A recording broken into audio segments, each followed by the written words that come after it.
What movies could have been much shorter if the main characters just used a little common sense?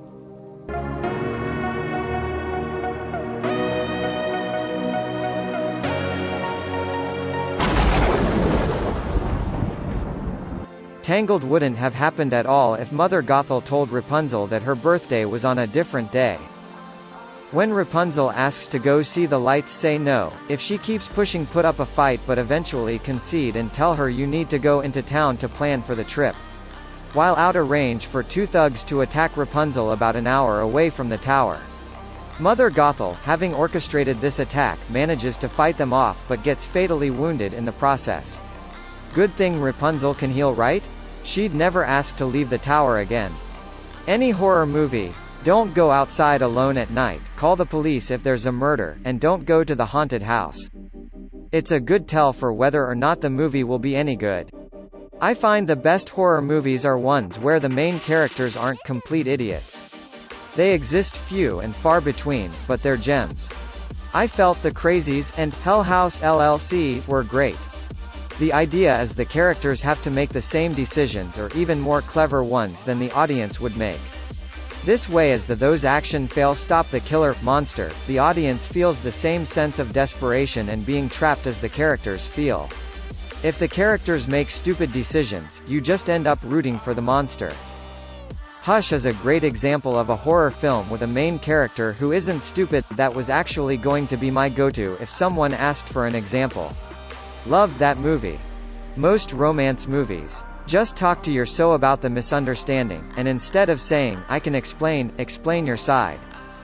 Okay, so I write romance novels for a living, and I see this complaint a lot, but there is sort of a reason for it. It's just not a reason that holds up all that well in universe. Romance is a genre that's kind of peculiar in that you already basically know how it's going to end before it even starts. Person A and person B end up together. This isn't 100% fixed, especially in sad romances, but generally it's a pretty good bet that your two leads are going to ride off into the sunset and lead what is expected to lead a blissful life together. That gives you a pretty major problem, as a writer. How are you going to keep these two people apart for 90 minutes or 90,000 words, and also wrap it up in a way that feels that it won't cause major problems after the book ends or the credits roll? After all, no one wants to think of a romance where the two leads realize 6 weeks into dating that they were wrong and they're utterly miserable, even though that's something that happens relatively often in real life. You want a love for the ages. Major issues that would be all-consumingly difficult and would cause understandable roadblocks to a relationship don't wrap up believably in such a short space of time. As such, writers often lean on things that seem from the outside to be minor problems. Oh, the only thing stopping you from being together is this small misunderstanding? Well, now you've had this discussion about the misunderstanding in the penultimate chapter or 80 minutes in, that's no longer a problem, so there are no lingering obstacles to your happiness. Have at it, you crazy lovebirds. Be joyful forever. You'll never have problems again.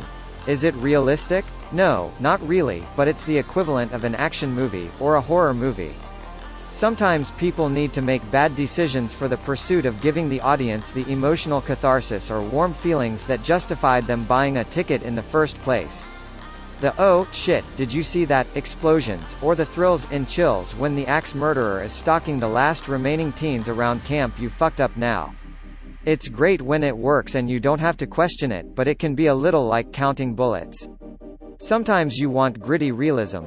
Sometimes you just want to watch some shit get blown up. Similarly, sometimes you want a realistic depiction of a couple coming to terms with whatever conflict is stopping them from being together in Act 1, but sometimes you just want to watch them solve their minor problems and live happily ever after. Like Woody Allen says in Annie Hall, you're always trying to get things to come out perfect in art because it's real difficult in life.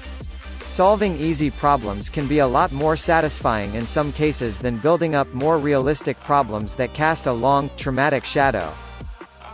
Pretty sure Shrek could have eaten most of those fairy tale things. Toy Story 3. If Andy's mom checked the garbage bag she was about to throw out. Or if Andy would have put the toys in anything other than a trash bag. Like a box. Frozen would have ended real quick if the parents didn't care about Elsa hiding her powers. or just listened to the trolls when they said, if she fears her powers, they'll consume her. A lot of movies wouldn't have even started if people had common sense, but looking around at the world right now, it's pretty obvious we're fucked in that department as a species. My pick for the day is Alien, especially because said common sense is pointed out right there in the movie, then ignored. Cars. Lightning McQueen was an idiot for making the wrong turn down Route 66 that set the main plot point in motion. It would have been so easy to just stop and think for a second, and go back the way he came,